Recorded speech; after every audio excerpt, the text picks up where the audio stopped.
Hello students, आज हम लोग देखने वाले हैं कुछ लॉज रिलेटेड टू हम लोगों ने जो आगे ऑपरेशंस किए थे कि प्लस किया था, माइनस किया था या फिर मल्टीप्लिकेशन किया था, स्केलर प्रोडक्ट किया था, ट्रांसपोज, क्लियर। तो उसके रिलेटेड आज हम लोग देखने वाले हैं कि laws of a matrix algebra, जिसमें हम लोग मेनली 3 पॉइंट के बारे में देखेंगे, addition, transpose and multiplication, clear. तो फर्स्ट वन हम लोग देखते हैं properties of addition of matrices, यानी कि अगर हम लोग 2 या फिर उससे ज़्यादा मैट्राइसेस का अगर हम लोग प्लस करते हैं, एडिशन करते हैं, तो क्या क्या प्रॉपर्टीज हो सकती है, क्लियर। तो फर्स्ट वन है if A and B 2 matrices of the same order, यानी कि हमारे पास 2 मैट्राइसेस है जिसके ऑर्डर सेम होनी चाहिए, then A plus B is equal to B plus A. अगर आपके पास 2 मैट्राइसेस है, ऑर्डर सेम है, तो आप ए प्लस बी करते हो या फिर बी प्लस ए करते हो, तो दोनों का आंसर आपको कैसा मिलेगा गाइस, सेम मिलेगा। और इसे हम लोग कम्यूटेटिव लॉ भी कह सकते हैं, क्लियर। आप सीधा जाओ या रिवर्स में जाओ, आंसर सेम मिलेगा, क्लियर। 2 + 4 करो या फिर 4 + 2 करो, मिलेगा तो 6 ही, clear. Second one property is that if A B and C any 3 matrices of the same order, यानी कि हमारे पास 3 ऑर्डर के मैट्रिक्स है और वो भी सारे सेम ऑर्डर के हैं, then A plus B plus C, यानी कि इसका मतलब क्या होगा, पहले आप बी और सी का प्लस करोगे, उसके आंसर को ए के साथ प्लस करते हो, क्लियर। या तो फिर आप ए और बी का पहले प्लस करते हो और फिर उसके साथ सी को प्लस करते हो, तो भी आपको आंसर कैसा मिलेगा गाइज, सेम। और ये हमारा क्या है, एसोसिएटिव लॉ है, यानी कि आप बी और सी का एसोसिएशन करके ए के साथ प्लस करते हो या फिर ए और बी का एसोसिएशन करके सी के साथ प्लस करते हो, फिर भी हमें आंसर कैसा मिलेगा, सेम मिलेगा, क्लियर। फिर देन आफ्टर है इफ के बी अ स्केलर, स्केलर का मतलब क्या होगा कि हमारे पास अगर कोई कांस्टेंट नंबर है जिसको हम लोग सारे एलिमेंट के साथ मल्टीप्लाई करने वाले हैं, clear. And A B 2 matrices, हमारे पास 2 मैट्राइसेस है और कैसे होने चाहिए, सेम ऑर्डर के, क्लियर गाइस। यहाँ पे आपने एक कॉन्सेंट्रेट किया है तो आपको ध्यान गया होगा कि सब में ये तो है ही कि 2 मैट्रिक्स है, 3 मैट्राइसेस है, तो हमारे पास सेम ऑर्डर के मैट्राइसेस ही होने चाहिए, clear. m into N, then अगर हम लोग के स्केलर कोई एक कांस्टेंट नंबर को a प्लस बी, यानी कि a और b का प्लस करने के बाद मल्टीप्लाई करते हैं, या फिर a को अकेले को k के साथ मल्टीप्लाई करके b को अकेले को k के साथ मल्टीप्लाई करके फिर प्लस करते हैं, तो भी दोनों का आंसर कैसा आएगा, सेम। a b को प्लस करने के बाद कांस्टेंट मल्टीप्लाई करो या फिर कांस्टेंट मल्टीप्लाई करने के बाद प्लस करो, तो भी दोनों का आंसर कैसा होगा गाइज, सेम होगा, क्लियर। नेक्स्ट वन है if A be a m into N matrix, यानी कि हमारे पास एक मैट्रिक्स है m इंटू एन ऑर्डर वाला, and 0 be a null matrix, और हमारे पास एक ऐसा मैट्रिक्स है जो नल मैट्रिक्स है जिसके अंदर सारे एलिमेंट्स कैसे होने वाला है गाइस, 0 होने वाला है, clear. Of the same order, सबके दोनों के सेम ऑर्डर है, ये नल मैट्रिक्स का भी यानी कि और ए मैट्रिक्स का भी, क्लियर। तो हमारा कंडीशन है फर्स्ट वन, अगर आप ए प्लस नल मैट्रिक्स करते हो या फिर नल मैट्रिक्स प्लस ए करते हो, ऑफ कोर्स गाइज आप किसी में भी 0 प्लस करो या माइनस करो, क्या फर्क पड़ता है, कुछ नहीं। अगर 2 + 0 करोगे तो क्या मिलेगा, 2, और 0 + 2 करोगे तो भी क्या मिलेगा, 2। इट मीन्स कि अगर आप ए प्लस नल मैट्रिक्स करते हो या फिर नल मैट्रिक्स प्लस ए करते हो, फिर भी आपको आंसर कैसा मिलेगा, ए मिलेगा, क्लियर। फिर देन आफ्टर सेकेंड वन है इसी के लिए ही है, अगर ए प्लस माइनस ए करते हो, यानी कि same as it is matrix को विथ अपोजिट साइन प्लस करते हो, या फिर अपोजिट साइन वाला जो मैट्रिक्स है उसको अगेन उसके अपोजिट साइन से, यानी कि प्लस माइनस या फिर माइनस प्लस, सेम नंबर के मैट्रिक्स को अगर आप प्लस करते हो, तो आपका आंसर अल्टीमेटली क्या आएगा, नल मैट्रिक्स। इट मीन्स कि अगर यहाँ पे एग्जाम्पल लेते हैं 2 + -2 क्या होगा गाइस, 0, या फिर -2 + 2 क्या होगा गाइस, 0। इट मीन्स कि अगर आप नल मैट्रिक्स को कहीं पे ऐड करते हो तो उसका कोई फर्क नहीं पड़ेगा, सेम टू सेम आंसर मिलेगा। अगर आप यही मैट्रिक्स को अपोजिट साइन के साथ प्लस करते हो तो आपको क्या मिलेगा, नल मैट्रिक्स, क्लियर। यहाँ पे देखते हैं इफ, नेक्स्ट वन है और last one, if A B and C be any 3 matrices of the same order, हमारे पास सेम ऑर्डर के 3 मैट्राइसेस है, तो अगर हम a प्लस सी करते हैं is equal to B plus C, यानी कि ए और सी का आंसर प्लस करने के बाद और बी और सी का आंसर प्लस करने के बाद सेम होता है, तो हमें क्या मिलेगा, a is equal to B. It means कि अगर a में भी c प्लस करते हैं और b में भी c प्लस करता है, तो हमारा a और b का वैल्यू कैसा होगा, सेम होगा गाइस। अब कैसे हो सकता है, देखो अगर हम लोग दोनों इक्वल टू के दोनों साइड अगर सेम चेंजेस करते हैं और सेम आंसर मिलता है, तो इट मीन्स क्या होगा कि जो हमारा मेन वैल्यू था वो कैसा होगा, सेम ही होगा। क्लियर? या तो फिर आप ऐसे भी कर सकते हो, देखो कि ये a प्लस सी है, ये प्लस सी को सामने के साइड भेजो, क्या हो जाएगा, माइनस सी हो जाएगा, plus C minus C cancel हो जाएगा, a is equal to B plus C minus C, ऐसा भी होगा, ये कैंसिल हो गया, क्या बचेगा, a is equal to B. या तो फिर आप दोनों साइड से डायरेक्टली यहाँ से भी कैंसिल कर सकते हो। क्लियर?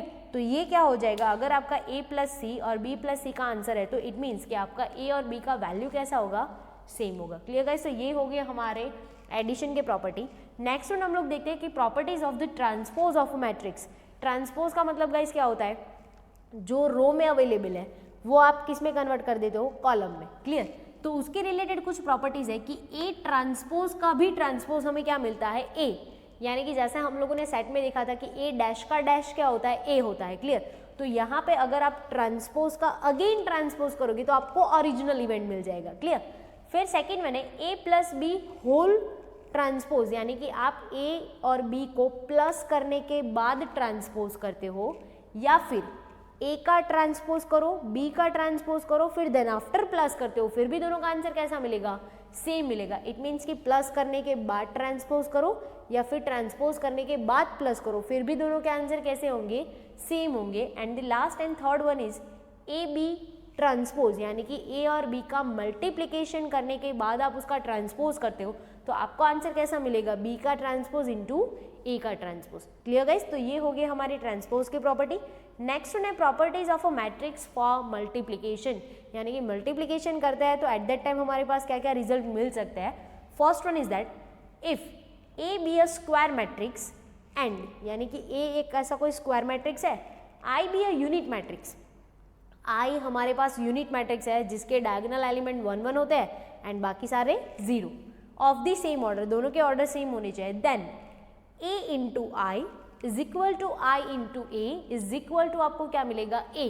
अब ऐसा क्यों मिलेगा, अगर आप a के साथ i को मल्टीप्लाई करते हो या फिर i के साथ a को मल्टीप्लाई करते हो तो भी दोनों का आंसर मिलेगा, और अल्टीमेटली ये आंसर क्या होता है आपका a, क्योंकि सारे डायगोनल एलिमेंट आपके क्या होंगे, 1 1 1 होंगे, तो उसका आंसर भी मतलब कोई फर्क नहीं पड़ेगा a के ऊपर। क्लियर? क्योंकि 1 को मल्टीप्लाई करो ना करो कुछ फर्क नहीं पड़ता। तो अगर आप a इंटू आई करते हो तो भी आंसर सेम, अगर आप आई इंटू ए करते हो यानी कि यूनिट मैट्रिक्स इंटू ए करते हो तो भी आपको आंसर कैसा मिलेगा, ए के जैसा मिलेगा। क्लियर? सेकेंड वन है if A is a M into N matrix, यानी कि हमारे पास ए मैट्रिक्स है एम इंटू एन करके है, and 0 is a N into M matrix, यानी कि यहाँ पे आप ऑर्डर देख सकते हो कि ये एम इंटू एन है, ये एन इंटू एम है। इसका मतलब क्या होगा कि इसके नंबर ऑफ रो, इसके नंबर ऑफ कॉलम कैसे है, सेम है। क्लियर? जैसा मल्टीप्लिकेशन के टाइम पे हम लोग कंडीशन चेक करते हैं ना कि पॉसिबल है कि नहीं है, इसका रो इसका कॉलम कैसे है, सेम है। Matrix then a into O is equal to O, यानी कि अगर हमारे पास एक ऐसा मैट्रिक्स है जिसका a matrix m into N है, o मैट्रिक्स यानी कि 0 क्या है, n इंटू एम है, इट मीन्स कि a इंटू 0 अल्टीमेटली गाइस क्या मिलेगा हमें, 0। 0 के साथ आप कुछ भी मल्टीप्लाई करो डिवाइड करो आंसर क्या हो जाता है, 0 हो जाता है। क्लियर? नेक्स्ट वन है if a b and c be 3 matrices of the order, ये 3 मैट्राइसेस है और जिसके कुछ ऐसे ऑर्डर्स है, इन सब का मतलब यही होगा guys, row column row column row column. Clear? Respectively then अगर 3 मैट्रिक्स है सबके ऑर्डर ऐसे है तो हमारा एक ऐसा लॉ प्रिपेयर होगा कि a into B plus C is equal to A B plus A C, यानी कि अगर आप b और c के प्लस करने के बाद a मल्टीप्लाई करते हो या फिर b और c के साथ a मल्टीप्लाई करने के बाद प्लस करते हो तो भी दोनों का आंसर कैसा मिलेगा, सेम। और इसे हम लोग कहते हैं डिस्ट्रीब्यूटिव लॉ। सिंपली अगर लॉजिक चलाना है तो हम लोग क्या करेंगे, a ब्रैकेट के बाहर है, ये ब्रैकेट के अंदर है, ब्रैकेट को ओपन करो तो a दोनों के साथ मल्टीप्लाई होगा, क्या हो जाएगा, ए बी एंड ए सी, बीच में साइन यहाँ पे प्लस है तो यहाँ पे भी क्या आएगा, प्लस आएगा। क्लियर? नेक्स्ट वन देखते हैं if A B C be 3 matrices of the order m into n into p and p into q respectively, then a into b into c is equal to a into b into c, यानी कि associative law है हमारा, आप b और c का multiplication कर दो फिर देन आफ्टर उसको a के साथ मल्टीप्लाई करते हो, या फिर आप ए बी का मल्टीप्लिकेशन कर दो और देन आफ्टर उसको सी के साथ मल्टीप्लाई करते हो, फिर भी आपका आंसर कैसा मिलेगा, आपको सेम मिलेगा। क्लियर? नेक्स्ट है if A B and C are three matrices such that A B is equal to A C then in general B not equal to C. यहाँ पे अगर हमारा ए बी का आंसर और ए सी का answer same आ रहा है, इट मीन्स कि आप देख रहे हो कि ए दोनों में सेम है, तो ज़रूरी नहीं है कि बी और सी सेम ही हो। इन रेयर केस में सेम हो सकते हैं, लेकिन जनरली क्या होता है, ये सेम नहीं होता है। क्यों? ए बी का मतलब फॉर एग्जाम्पल अगर हम लोग सोच लेते हैं कि ऐसा भी तो हो सकता है ना कि 2 इंटू 4 भी हमारा 8 होता है, क्लियर, और 4 इंटू 2 भी हमारा 8 होता है, 8 इंटू 1 भी हमारा 8 होता है। लेकिन मल्टीप्लिकेशन में बहुत ज़्यादा पॉसिबिलिटी होती है कि आपके आंसर सेम आते हैं। इट डजेंट मीन कि आपके क्वेश्चन भी सेम होंगे, क्लियर। इट मीन्स कि यहाँ पे ए दोनों में कॉमन अगर हम लोग कैंसिल कर देते हैं दोनों साइड, तो ज़रूरी नहीं है कि बी और सी हमारे इक्वल ही होंगे, क्योंकि जैसे ये एग्जाम्पल लिया, बहुत सारे कॉम्बिनेशंस का मल्टीप्लिकेशन सेम आंसर कर सकता है, क्लियर। और लास्ट वन है if A B is equal to 0 where A B are two matrices then in general, अगर ए और बी का मल्टीप्लिकेशन नल मिलता है, 0 मिलता है, तो ज़रूरी नहीं है कि ये दोनों ही नल होंगे या फिर ए नल होगा बी नल होगा। क्या क्या पॉसिबिलिटी हो सकती है, तो कि अगर इनका आंसर नल मिलता है तो ऐसा हो सकता है कि ए नॉट इक्वल टू 0 हो सकता है, और या बी नॉट इक्वल टू 0 हो सकता है, और A not equal to 0 and B not equal to 0 भी हो सकता है। इट मीन्स कि जैसा यूनियन में हम लोग चांसेस देते हैं ना कि ए भी हो सकता है, बी भी हो सकता है, या फिर दोनों हो सकते हैं, तो same as it is here कि ए भी 0 हो सकता है, ए नहीं भी हो सकता है, बी भी नहीं हो सकता है, या फिर दोनों भी नहीं हो सकते, क्लियर, फिर भी उसका आंसर नल हो सकता है। Is it clear?